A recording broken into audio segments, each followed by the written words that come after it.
Okay, let's get going. So welcome to the Oxford Discrete Mathematics and Probability Seminar. One of the delights of organizing things online is, well, two things actually. One is that we can get speakers from all around the world without them having to spend a long time traveling. And the other thing is that we can experiment with the format and organize various special events, special afternoons. That's what we're doing today. So we have a special afternoon on statistical physics and algorithms. So a word or two about organization. So everyone is muted. But you can ask questions in the chat. We'll interrupt the speakers if it seems necessary. Otherwise, questions can come at the end.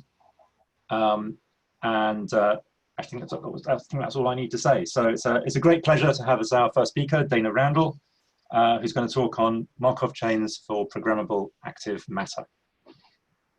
Thank you, Alex and Christina. This is actually my first visit to Oxford, so thank you. Okay, so I debated a lot. I mean, my work falls exactly in this area. I'm working on kind of new problems that I think have enough content that will be familiar or interesting. It's also got an applied part that I will mention a little bit at the end. Okay, so programmable active matter is this idea of lots of independent things interacting in a way that collectively they look like matter. They look like some material that's doing something collectively. So we're going to be throughout modeling it as self-organizing particle systems, or SOPS. So the key words here is that we have active matter, which are the assembling of these self-organizing computing particles, and they're programmable, so we can have them react to the environment, react to each other, to change their collective properties to do something. So the key is we're going to use that to design algorithms, and these have to be distributed. So each particle is very unaware of anything global. They just see their local environment and have very small instructions on what they can do. And the self-organizing is a type of algorithm, but we're going to assume that there's no human intervention. There's no central controller, that it's scalable, so it'll work regardless of the number of particles, which each particle does not know. For now, they're indistinguishable and they're oblivious to any of the global properties, as I said. So in nature, you see this kind of self-organization quite a lot, and we're using these types of problems as motivation. So I'll be talking today about compression and separation. So compression is the idea that you have some community of particles, ants, and they are aware of the community. They're all connected somehow, but you want to get them to compress, to gather together in some way, as we see in nature. And doing that in a distributed manner actually is not all that obvious. Separation, which I've drawn with a cartoon, where you imagine species that could intermingle until there's a threat and then they want to separate. And then of course the standards are flocking, ants bridging. The bottom one, which is for entertainment value mainly, is an example of locomotion, where even though this guy is a flagellate, it's a euglenid, and it moves by having the internal things sloshing against each other. So anyone with young kids is familiar with this behavior, where you contain them and they end up collectively moving by just sort of jostling each other.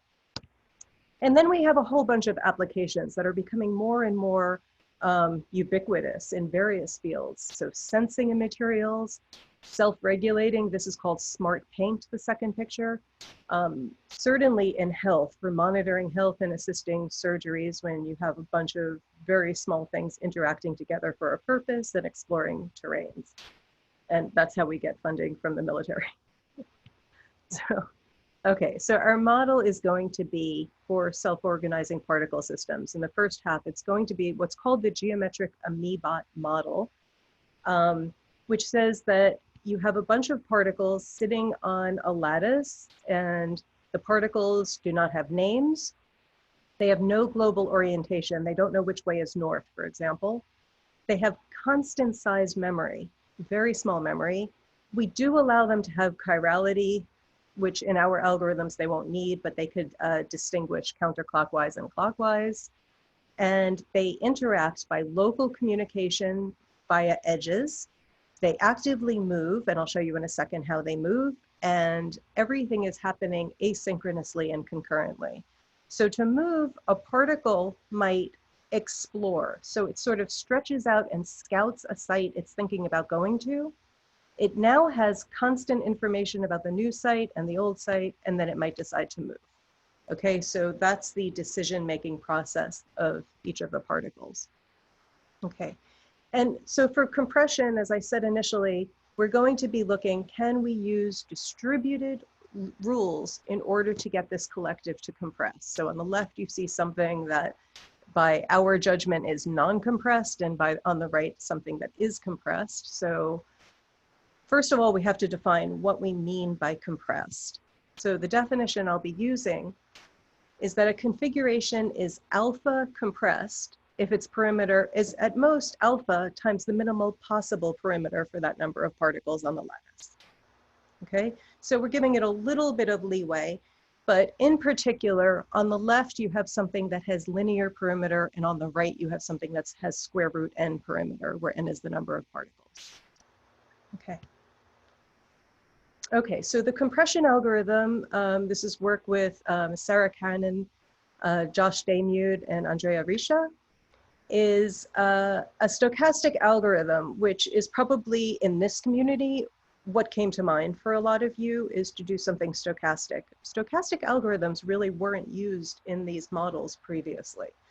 Okay, so we have this weird constraint, which will relax later on in the talk, but we're going to assume the system stays connected. So all of the particles, we're on the infinite lattice. If they weren't connected, they would just lose each other.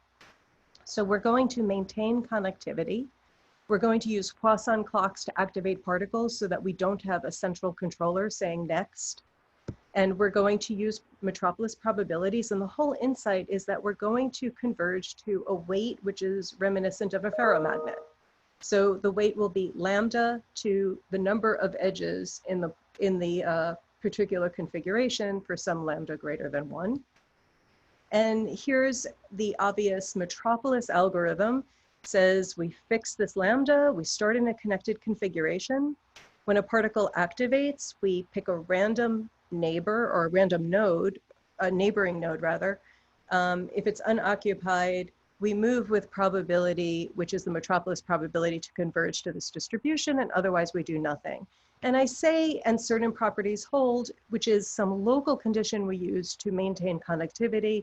And you're just going to trust me that we could decide this locally and the whole state space is connected. So we could get to every connected configuration. Okay, and then we run it. Here's lambda equal to 4. Every million steps, you see it compressing more until it gets to a fairly compressed state. However, even in the ferromagnetic setting, when lambda is equal to 2, you'll run this forever. You'll never see compression. So very different behavior at high and low lambda. And we have the following theorems to explain this, which is, I'm reminding you of the definition. And so we say that when lambda exceeds a threshold, which is 2 plus root 2, there exists an alpha such that particles are alpha compressed almost surely. And I give you some example of how big these numbers get. There's just some function. On the other hand, when lambda is less than 2.17, there's no alpha for which we will achieve alpha compression. Okay, so we get this dichotomy, very reminiscent of a phase transition. We're not interested actually in what happens in the middle except mathematically. So we want to know that there are 2 different regimes that the system can get itself into based on local inputs or the environment. And I should mention that in the regime where we have no compression, we actually get expansion, which is defined as a beta factor of the maximal perimeter. Okay, so we can oscillate between these two with the behaviors with the exact same algorithm. Okay, so the main proof technique I'll be using throughout is called a Peierls argument, which the main idea is just the following. We have a large state space B and a subset A, and we want to show that the probability distribution on A is exponentially small, okay? And so what we do is we define a function, which could be an injection, but doesn't have to be, but from A to other points in the set B. And we want to have the properties that, for everything in A, it gets mapped to something that has exponentially larger probability. If you take anything in B, the number of inverses is bounded by at most an exponential, where C2 is less than C1, okay? And if you put that together tells you that the total weight of A is exponentially small. Okay, so this is the argument we're going to be using throughout. And this argument is used in many places. So it comes from physics, where it's used to distinguish Gibbs states. So showing multiple Gibbs states by showing that certain events have exponentially small probability is how you show that there are phase transitions in some limiting scaling limit. Okay, in computer science, we've been using this a lot to bound mixing times, in particular to show that that certain Markov chains converge exponentially slowly by identifying small cuts that we could show have exponentially small weight that you would have to go through to connect two sides of a Markov chain, which is sufficient to show exponential time mixing. And now I'm going to show you that this is kind of the bread and butter of active matter, or this kind of stochastic approach to bound the likelihood of undesirable or desirable ensemble behavior. Okay? Okay, so I am going through a couple of different problems, so I'm going to go a little bit quickly on the proofs to give you some idea. But so first I'm going to do the positive proof that says when lambda is large, we do get compression. Okay, so my weight of a configuration is lambda to the number of edges, and I claim that there's a linear relationship between the perimeter of the connected region and the internal edges, so that since I'm normalizing, instead of weighting things by lambda to the number of edges, I can weight it instead by lambda to the minus perimeter. Okay, so this is an equivalent model, and this interpretation will be more convenient. Okay, so S alpha is the number of configurations with perimeter at least alpha times the minimum. So this is the bad set that we want to show has very small probability. And we're going to partition it according to the length of the perimeter K. So MK is the number of configurations that have that perimeter. And the weight of this bad set, S alpha, I think I said SA, but S alpha is the sum over all K larger than this threshold of the number times the weight. So the weight is lambda to the minus K, and there's MK of them, and we normalize using the normalizing constant, which is the partition function. Okay. Now, in this case, we were lucky. This has been well analyzed that the perimeter can be represented. If you look at this picture, if you go around the perimeter, this is just a self-avoiding walk in the hexagonal lattice. And the number of these, which is going to tell us MK, this has been bounded, and it's known that the connective constant of these self-avoiding walks grows as the square root of 2 plus root 2. This was a beautiful recent result by Duminil-Copin and Smirnov. And we use that then to say that the weight of this bad set can be expressed. We just substitute for MK. And so the punchline, so the punchline is that when lambda is larger than 2 plus root 2, or maybe the square root of that, I can't remember what my parameterization was. Oh, you know, when it's bigger than this, then we get compression, because that tells us that this set SA has exponentially small probability. Okay, so this is a standard Peierls argument. It's pretty straightforward in this case. Similarly, you can use fairly similar arguments to show that when lambda is small enough, then there's no compression. And you show that there's no compression by showing that you get expansion. Okay, so we're going to use a Peierls argument to show that the non-compressed states, that the non-compressed ones, those are the ones that will appear by showing that compression occurs with small probability. again, we're going to use a similar, it's a bijection between what are called lattice animals. These are hydrocarbons, so they're just a single connected component of hexagons in this lattice. And there are various bounds. I know this is a combinatorics audience and you probably want to see that, but I'm skipping that.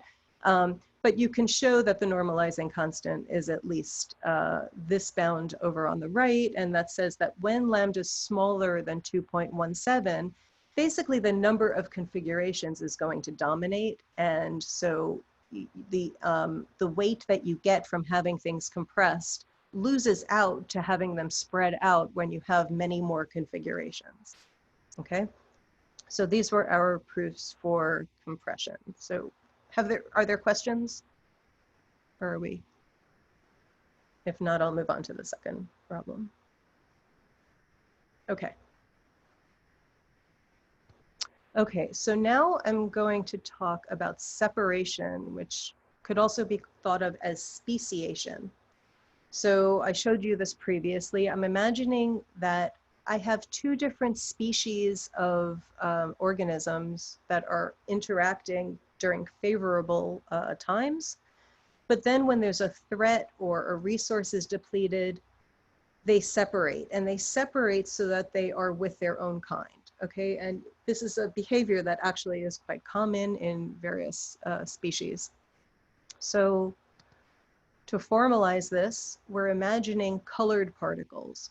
So again, initially, I'm going to assume that the entire ensemble stays connected in the lattice throughout. So we're going to maintain the rules that ensured this connected configuration. But now we're going to add moves that allow two particles to exchange colors or change places, really.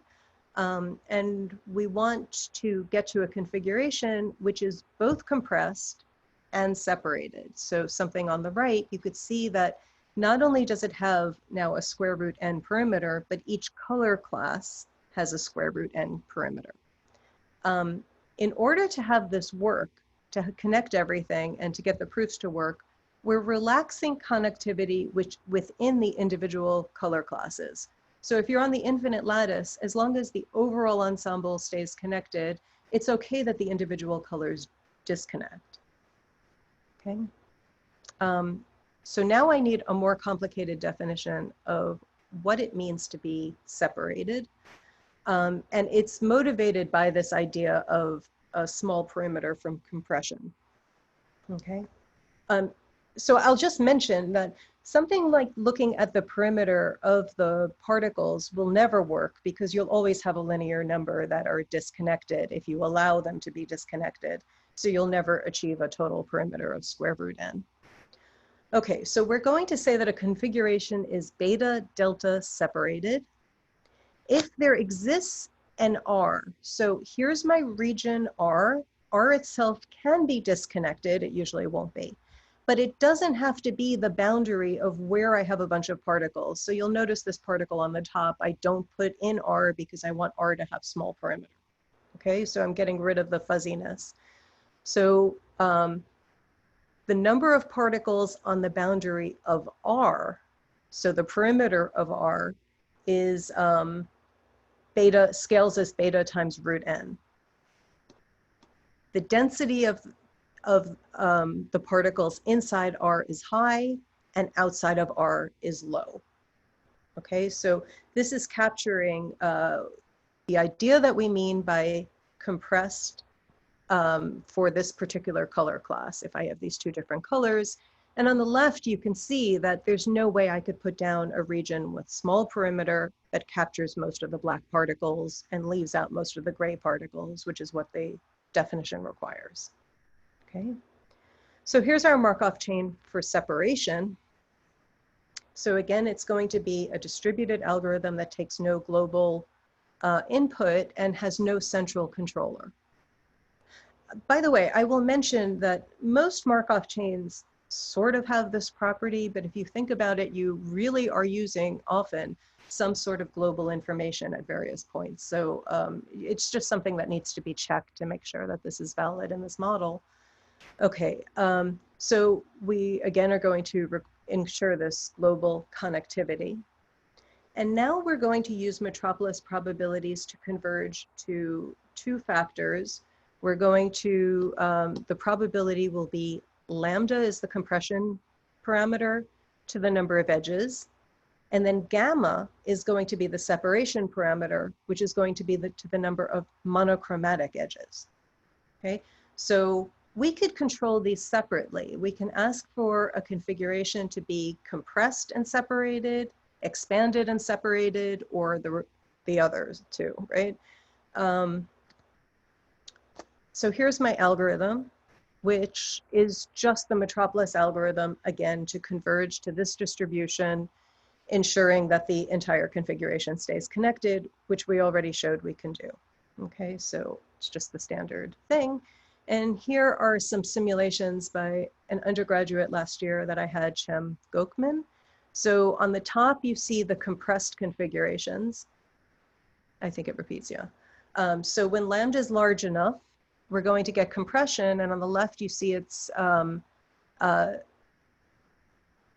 integrated, meaning the colors are mixed together, and on the right, they're separated. And on the bottom, you see the same behavior in expanded form. And I'll just point out that the way we parameterized things, the reason things don't look quite as compressed in the upper left as they do in the upper right is that you know, when gamma is large, you're doubly favoring monochromatic edges because they contribute to both, so we get this disparity. Okay. Okay. Right, so this is the stationary distribution that we will converge to. And again, we have theorems along the lines of what you might expect that show that you have this phase separation. So when lambda times gamma is large and gamma itself is large, then you get alpha compression and separation. So I should say beta gamma separated, or whatever, beta delta, I think were the letters I had before. Okay, so you get these two things provably.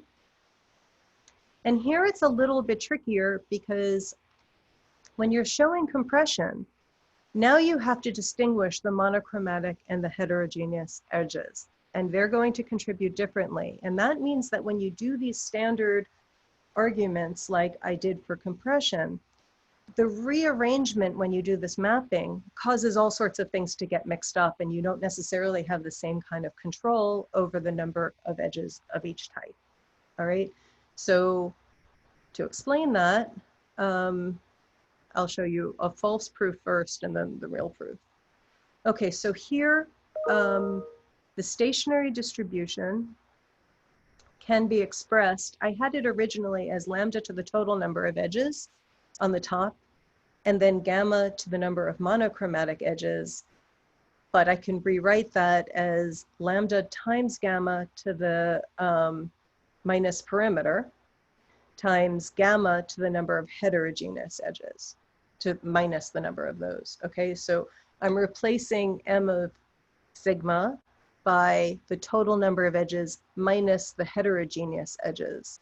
And then I can write this, do this transformation. Okay, so this will be more convenient. So I'm going to define S alpha as the non-alpha compressed configurations. So these are the ones that did not achieve compression. And we want to show that this set is small in order to show that we do achieve compression. So again, we're going to partition it according to subsets with the same perimeter. So the weight for any given k, the weight of AK is the sum over all the configurations of lambda times gamma to the minus p of sigma, that's just k, times gamma to the minus h of sigma, and then normalized. Okay, so this is the quantity that we want to show is small for all of the larger k. Okay, so this is how we would have liked the proof to go in order to get compression. So separation will be similar, but I'm just going to talk about the global compression. we had that previously, but now with the colored particles contributing to the weight, it messes up the main argument. So if we knew that gamma to the number of heterogeneous edges was smaller than b to the k, so we're looking at things that have perimeter k. So if these are weighted by b to the k for some b, then we would do the same argument. We would take SA, we would partition it according to the perimeter of the set of the configurations in SA. And on the right, we have what we said was going to be the weight. And now if we knew that the right-hand summation was at most b to the k, we would make this substitution, and now this would proceed as before. So if we knew that b was larger than alpha times gamma, do I mean larger? I mean smaller, then we would have that this was exponentially small. Okay, so this is the game that we were hoping to play. Unfortunately, this isn't true. Okay, so when we do this rearranging, we have to be really careful about how many are of the various different types.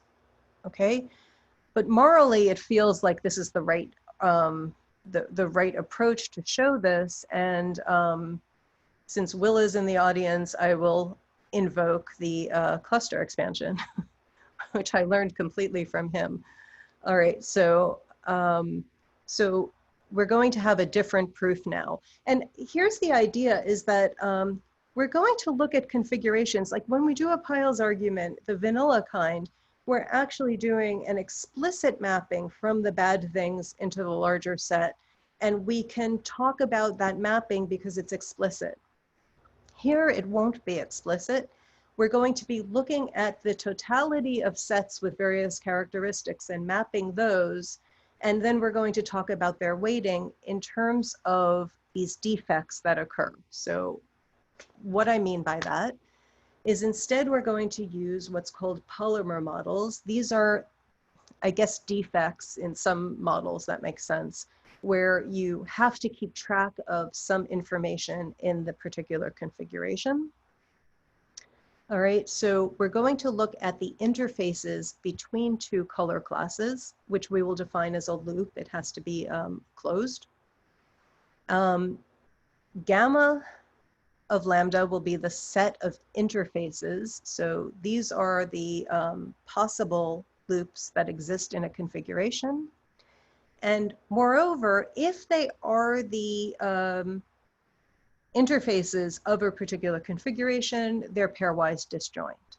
Okay, so we're going to be summing over all of these possible polymers, defects, loops that could exist within your configuration. We're going to define a cluster as a multi-set of these connected interfaces that now you could see I colored the picture so you could see what one of these interfaces really would look like. And the cluster expansion gives you some way to rewrite the term on the left is the log of what we are interested in, and it rewrites it in a way that allows us to manipulate this to do a comparison when we do this mapping. And then we can show that when gamma is large enough, we have convergence of this formal series, and we can get a bound that shows that this quantity that we're interested in is bounded below and above by something to the, some constant to the k, okay? So below by a constant to the minus k and above by k. This is a, I don't know if I want to really say more about this now, but it's a volume perimeter interchange, this bottom equation, which is common in cluster expansion. Okay, so yeah, let me just say that this is enough to get the quantity that we had needed on the previous slide. We wanted to show that this quantity was bounded by some b to the k, and showing it this way in this indirect method is exactly enough. It's exactly what we needed, and this gives us compression in the separated case. Okay. I'm talking quickly, as I know I often do. Okay, we can also show, we have a complementary theorem, which says that when you have compression overall, if gamma, this is the separation parameter, is close to 1, so it's small, then we get integration. So integration says you don't really care about your color, you're going to interact with anyone. So our theorem says that when lambda times gamma plus 1 is large enough, and gamma is small enough, then there is an alpha so that you will get alpha compressed and beta delta integrated. Okay, so again, I left out the parameters. I'm not going to do this proof, but I am going to say that what you want to decay quickly doesn't happen if you look at the standard approach that we've been using, because gamma is too small. And so it turns out that you can use something called the high temperature expansion, which takes your partition function, which is expressed as a sum of configurations, and it rewrites it as a sum over even subgraphs. And in that representation, this same whole program will go through, and we use the cluster expansion and a Peierls argument to prove integration. Okay. Okay, so again, I thought this was going to take me longer, so I ended up going quickly. So I apologize. If there are questions, I can take them, but otherwise I'm going to switch and talk now about programmable matter in the real world to a bunch of people who I know probably don't care about the real world. So, okay, so here's the strategy before I tell you mathematically what we're doing. I started working with some experimentalists who deal with dumb robots, is really no other way to say it. So they deal with collections of interacting, really computationally bounded and pretty badly made robots. So they're crappy in every possible sense of the word. And we want to know if we could get them collectively to do something much smarter than they seem capable of. So when you look at people who are working in swarm robotics, usually they take components that are incredibly sophisticated and they put them together, and they hope that together they don't do anything too ridiculous or too stupid, really. We're trying the exact opposite. How dumb could the components be and still collectively do something interesting? So if you think about our algorithms, one of the advantages over classic algorithms that have been used in programmable matter, which are highly choreographed and contrived, the stochastic approach, this is just a really lovely, simple algorithm. The only tricky thing about any of the algorithms that I've shown you, the proofs are a little bit tricky at times, but they're really just moving according to various Hamiltonians, some energies of the system that we're used to dealing with when we look at combinatorial models, especially in the context of computer science algorithms. So the only thing that was complicated was this part that I hid that maintained connectivity. And if you think about it, in the real world, having these interacting dumb robots stay connected as a troop is ridiculous anyway. So we're going to relax this connectivity requirement, which we had only because it was required in the formal geometric BOBbot model that we were using for a distributed system. So we're going to relax connectivity. And now we have self-organizing particles that can disconnect. And moreover, the other thing that I want to relax about the BOBbot model is to get rid of the look ahead. So remember, our particles started, they scouted out on an edge, took some local constant information, they had the previous constant information, and then they decided whether to take the move or not. We don't want them to do that because dumb robots won't do that, all right? If you think about your Markov chain algorithms based on metropolis probabilities, they almost always have this property because you're doing a move with probability, which is the ratio of your stationary probability in the new place to the stationary probability in the old place, which is exactly the scouting argument. Okay, so here's our new compression algorithm in the context that we're no longer requiring connectivity. So I copied it exactly and then doctored it with color. All right, so this was the old algorithm. So I'm going to start in any configuration. It doesn't have to be connected, it can be. Again, we're going to activate particles with a Poisson clock. A particle that's activated picks a random neighbor, but there's no local conditions anymore. It's just going to decide whether to go or not. It doesn't care if it disconnects or connects. If the site that it's looking at is unoccupied, it's going to move with probability, which is not the metropolis probability, which I scratched out, but it's just going to go with probability lambda to the minus current degree. Okay, and otherwise it does nothing. So this movement is a variant of the metropolis probability that only depends on its current position.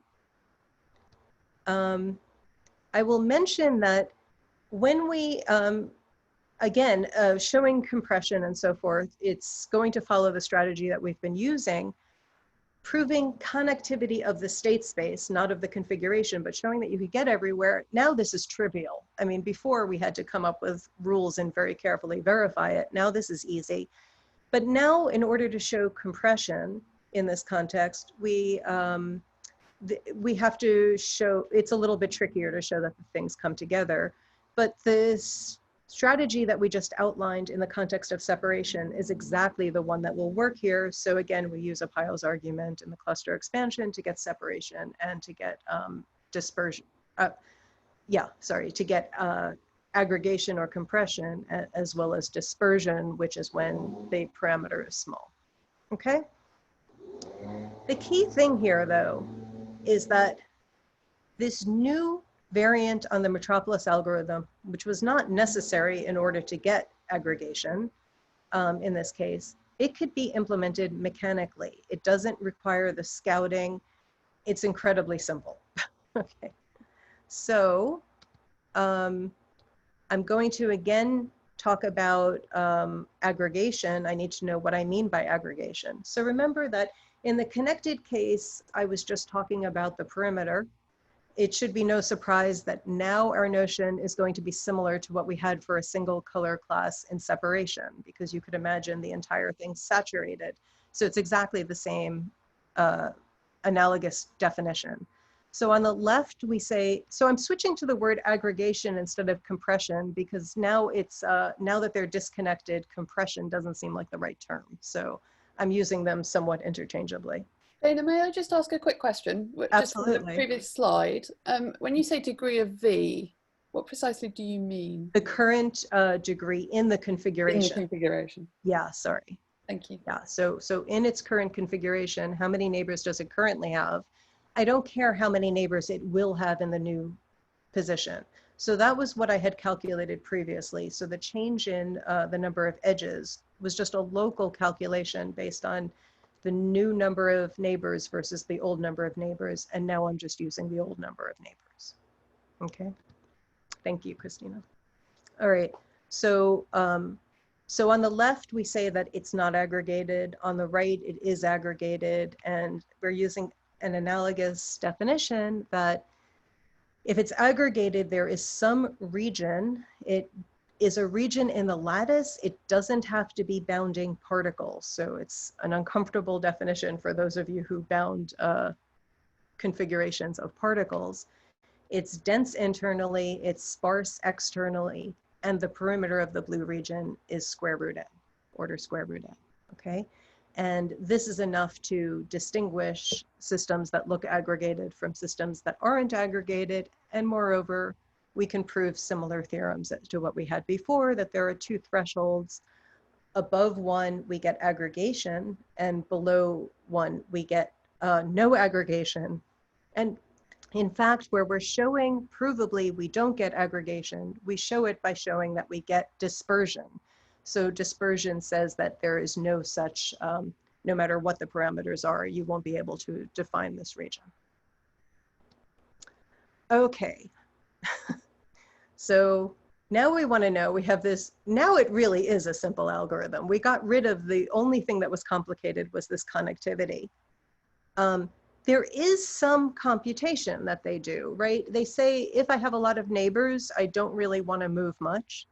And if I don't, I'm willing to move. And, you know, there's all sorts of things we'll be relaxing, like we're going to stay on the lattice and so forth. But here are my two systems I'm going to talk about. So first is a collection of dumb, badly made robots, which is, these were designed in my colleague Daniel Goldman. He's a physicist at Georgia Tech. So he deals with sort of interacting robots to understand physics and biology. And these are cell-sized colloidal robots. These are individually the size of a red blood cell. And Michael Strano is a chemical engineer at MIT that we're collaborating with, who is looking to come up with algorithms because these have tons of now medical applications potentially. If you can get a collection of these to do something in a programmable way, you could imagine injecting them in the bloodstream because they're the right size. Okay, so these are BOBbots. This is Dan Goldman's lab. They are about this big. They're about the size of your fist. And you put them on a table, and they just have two components. They have a motor that causes them to wiggle around, and they have peripheral magnets, which play the role of dampening detachment. They give you this ferromagnetic interaction, which is not surprising because they're magnets. It's a little bit weird. We have magnets in these little pockets in just 4 places. I would have preferred to have it cylindrically, but that turned out to be harder to manufacture for various reasons. So this is what we had. And we took a bunch of these and we put them together. And here was the operating premise that even though individually, these are not only dumb, they have no computational capacity, they have no memory, they have no standard communication. But if you have more magnets engaged, which you will have when they have more neighbors, you have a smaller probability of detaching. And that's equivalent to the original preference for more neighbors that we had in the model. So I want to just point out, these are incredibly weak magnets, even though I say strong and weak. They have no long range effect at all. So when 2 of these BOBbots are touching, the magnets will delay their being separated because they hold on a little bit. But if they're away from each other, it doesn't suck them together at all. Okay, these are incredibly weak in that setting. And our prediction was that this would be enough to mimic the math, and that when the magnets were weak, we would get no compression, and when they were strong, we would get compression. And here are the experiments. So this looks like it's hand-drawn. It is extracted from an actual experiment with 30 BOBbots put on the platform. On the left, the magnets are weak, and on the right, they're stronger. And this is due to processing. My physics colleague, his student, Shanghai Li, is indicating which are the largest components at any given time. So we're watching the evolution. You could see on the left, they're small. On the right, they're large, but more than being large, which you would get with ridiculously strong magnets, that's not surprising, the perimeter is small. And we've been tracking that with the stronger magnets, it scales as root n, okay? And here are simulations with more, again, where the color changes just to indicate the largest component and the size of its perimeter and so forth. So this was, as we predicted. I'm going to show you a very silly demonstration, which was saying, okay, we have this dichotomy, is it useful? So my collaborators, I should have said, this is with a huge team of people. I think I had their names on a previous slide, but if I don't, I do at some point. Oh, I did when I was talking about the math of the, I should have said who they were, sorry. Okay, so now we're going to use compression and non-compression for what we call a clearing task. So what I'm going to show you is we have our BOBbots on a platform and we have a foreign object that we would like to get rid of, all right? And we're going to see that with the low magnetization, we can't, and with the high magnetization, we can. We added sensors on the BOBbots so they're light sensitive. So just by flicking a switch and turning on the light, we can get the clearing task to happen, and you turn the light down and it stops. Okay, so on the left, I know there's going to be a delay showing videos. Can you guys kind of see this? I don't know how well it's translating. But here are the BOBbots actually interacting, trying to move this object and not succeeding. On the right, we have the magnets just slightly stronger. They're self-organizing. They form large clusters that are compact, and then it's easy for them to clear away the objects. And again, you know, if the environmental situation changes, they'll go back to the situation on the left. Okay. The situation with these red blood cell sized robots, obviously they're not really robots, but here's what they are. Whoops, sorry. Come on. Okay. So again, these are incredibly small, this nano-sized robot, which is going to implement our Markov chain. It's a disk of graphene. It has platinum on one side, and it's in a hydrogen peroxide bath. And the platinum reacts with the hydrogen peroxide, and that gives you some random movement. And then it's laced with iron oxide, and that gives you some small, short-range magnetic interaction. In fact, you don't even need the iron oxide, because when these particles are on a surface, they have a natural attraction to each other by something called the Cheerios effect. But this is more of a thought experiment at this point. And so what we expected is that depending on the concentration of the hydrogen peroxide bath and the strength of the iron oxide on the outside, that you would have this dichotomous behavior where either they would come together or they wouldn't. In the language of the chemical engineers, you have an interparticle interaction, that's the magnetization, and you have a dispersion potential, that's this random motion. And if you remember our algorithm, those were the only two components. So obviously we're talking about theorems that work when you have large numbers of particles. But something interesting happened when we had only 5 particles. So they were experimenting with this dichotomous behavior. I took out the slide that shows that you get these different effects as you change the various parameters. But then something that I thought was just an interesting accident happened, which is when you run it, the movement is caused by these bubbles forming of the platinum interacting with the hydrogen peroxide. And it forms bubbles that grow larger and larger. When they come together, it's a single bubble, and then it pops, and that propels everything apart, okay? And this was not something that we expected, but I find it quite interesting for a couple of reasons. One is, if you are going to do something in a medical situation, this is giving you some sort of pulsing that could be a useful feature.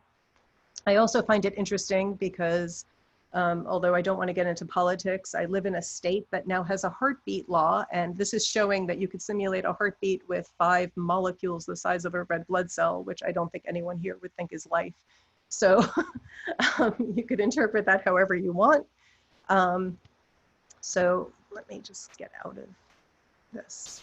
Okay, so just to conclude, in this context of active matter, these stochastic algorithms are incredibly powerful. I think they have enormous potential. And it's basically saying that if we want to choreograph this distributed system, we don't have to give every single particle some complicated schedule or program. We can really use emergent properties that come automatically out of these physical systems that many of us have been studying for a long time. Okay, so they're ridiculously simple, much simpler than the types of previous SOPS algorithms for active matter people were using. They're robust to particle failures. So if one of the particles misbehaves, or if a few of them are not behaving according to the same rules, the rest of them still continue to perform the algorithm and sometimes take the broken ones along. There's no central controller. So people have done leader election to show that you can elect a leader, but we're trying to avoid that. And they can be made to be self-regulating. So when you have compression, you could imagine the following scenario for foraging. that you are exploring, you find a food source. The food source causes lambda to increase. So think of it like a hormone. And the whole system compresses around the food source, and they eat for a while. And when it's depleted, lambda goes back down, triggering some hunger response, and that causes them to go back into exploration mode. So you could imagine the system responding to the environment. So finally, I'm just going to conclude with a couple of open questions that I am very interested in. So one is the running time. So most of the time in my day job, I look at bounding convergence rates of stochastic algorithms. I can't say anything here. And these are very similar to algorithms we study all the time. The problem is that the emergent behavior that I'm using precisely to get the ensemble behavior I want, that happens at low temperature. And so these local algorithms can take exponential time to reach stationarity. In fact, they probably should. The problem is that emergence is still happening. It's happening much sooner. And so I don't have to wait until I converge to equilibrium. It's something that is happening. I just want to know when I'm in a state that has this property. And so anyone who knows techniques about this, please get in touch with me, because I just don't know how to proceed. The second is very interesting. When you think about porting these algorithms to the real world, everything is non-equilibrium. My physicist yells at me when I say I'm simulating any kind of equilibrium system, because in fact, as soon as you have a driven system where these things have motors and you're putting energy into the system, it's non-equilibrium. And this is a subject of much debate in active matter communities, whether equilibrium behavior can say anything in non-equilibrium situations. Of course it can, but we don't understand it. And finally, what I'm working on actively now with my students and so forth is what other emergent behavior can we design? So alignment, you could think of alignment as particles that are each individually deciding which direction. You can use a Potts model, a ferromagnetic Potts model, in order to get the bulk of them to align in a certain direction. It's a little bit trickier because not every site has a particle on it. But then once you have the majority pointing in a certain direction, you have locomotion, because you could have particles trying to move in the direction that they're pointing, and you'll get this bulk movement. The beating we saw, transport. So I think there's a whole library of behaviors that will be doable in this model. And thank you.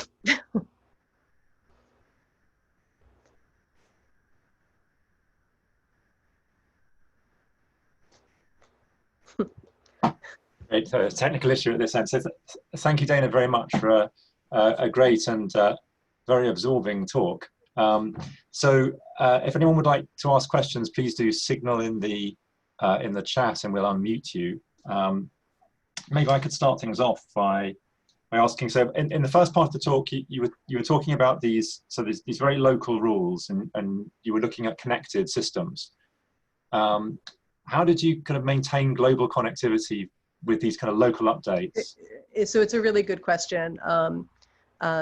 Sarah Cannon was my former student, and she was very clever at realizing that if you took local snapshots and eliminated any local move that was ambiguous, that could have potentially disconnected the state space, you can still prove global connectivity.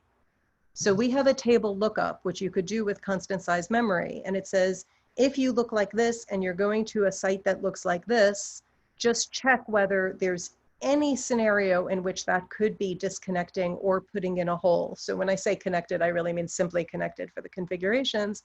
And as long as you eliminate all of those, you're safe. We know we'll stay connected. And she has a very elaborate proof, but pretty straightforward. I mean, there's nothing deep or interesting about it. It just was a very clever maintaining certain invariants and showing that that you could get to every configuration.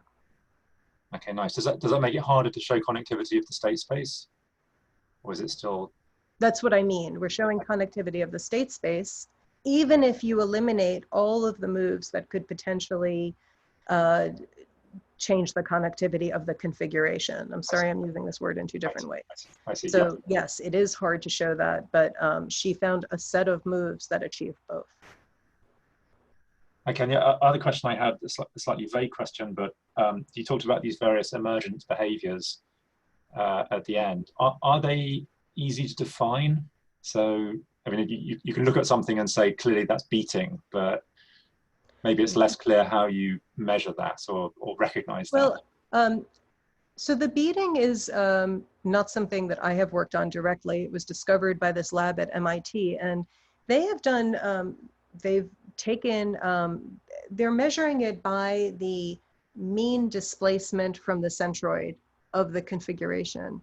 And it's fascinating because if you map it, you see this very regular beating. And in fact, if you take a Fourier transform, you really see this one dominant. I mean, I took the slide out, but it really shows you this, you know, you can really see at exactly 2 seconds, you have another interval. So it was incredibly regular. You're right, it probably wouldn't work for the types of analysis that I'm using to show anything regular. And in fact, when you scale this to many more particles, as you might expect, you're going to get little pockets of beating, and you don't necessarily get this global synchronization, but maybe you don't need that. So the kinds of things that I'm looking at are much more along the lines of alignment or generalizing compression to arbitrary graphs or higher dimensions, or, you know, trying to see how far we can push this. And I will also say that in the collaboration with the practitioners, the theory proofs are of course not that important, right? You know, a lot of people are building these systems with the intuition coming from statistical physics that says you'll have these 2 dichotomous behaviors and then they just build it. What we're doing is giving a lot more insight into what you should measure and what you should be looking for to define the 2 types of behaviors. So we're continuing to try this program. And it's also given some insight into how to build them in ways that are surprising if you're just dealing with the experimental system. So, so it works for some things we might want to show, but not others. Transport, all I can do is prove that you get compression or not, and then we have a behavior that will work if you're compressed, right? Okay, thank you. A couple more questions. There's a question from Agalos. Hi. So first I wanted to ask, do you know something about the region between the 2 thresholds? Yes and no. By our methods and our proofs, no. And in fact, we are, I mean, often you don't have things proven for a particular algorithm all the way to the critical point. The next talk will be talking about ways that you can do that in other ways. But often we don't have sharp thresholds in the types of algorithms we're looking at. But I'd argue here that I'm even taking things where you do have that and weakening them so that I have proofs that are more robust for over various systems. So I do want to stay away from the critical point almost on purpose. Of course, I would like to understand it better, but if I'm having a self-regulating system, I get to pick what lambda is. So I can just pick it above 1 threshold and below the other threshold. Mathematically, of course, I'm curious. In the case that I showed you at the end of aggregation, where we have particles moving around that are not required to be connected, this is precisely the fixed magnetization Ising model on the triangular lattice. So fixed magnetization means I'm fixing the number of pluses. The pluses are exactly where I have the particles. These things are moving around. So there's been a ton of analysis, again, using far more sophisticated methods that I want something that is sort of more generic. And so weaker methods actually work better for me. But there, I know that there's a sharp transition because it just maps onto a physical model that has been studied. Okay, thanks. And another question. So in the first part of the talk, you mentioned you are using a lower bound on the number of lattice animals. There has been some work talking about the growth rate of lattice animals with a given surface to volume ratio. Would that be useful, you know, when you have the multi-particles systems? Yes, probably. And I'll look at that. I mean, we're not using, again, we were trying to get an upper bound. I said 2.17. It's been improved a little bit using the types of, actually, I don't even know what that improvement was based on, so I'm not going to pretend. but I think it's now 2.21. And so people have various methods, but again, it would be nice to get better bounds mathematically, but for our purposes, just the fact that we have a bound is really what's important, is that we can toggle. So it would be interesting to see how much we could push it, absolutely.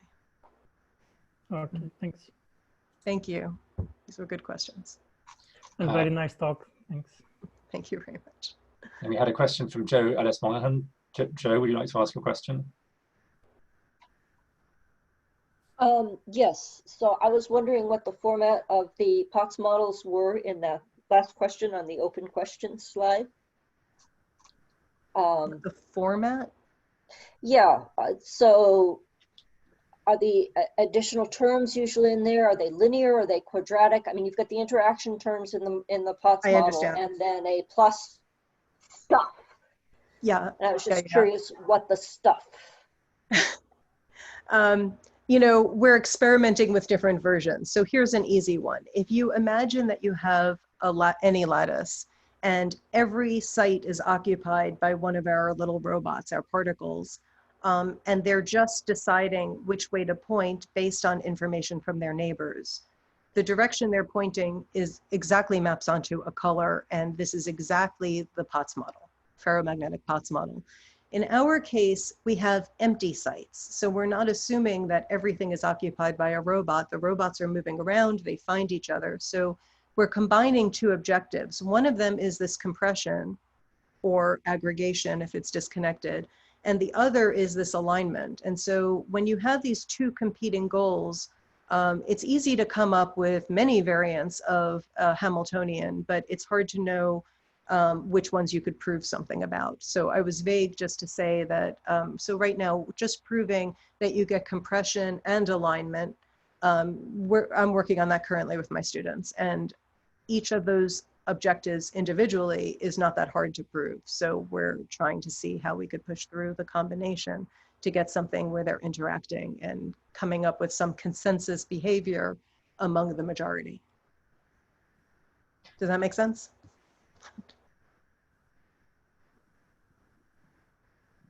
Okay, let's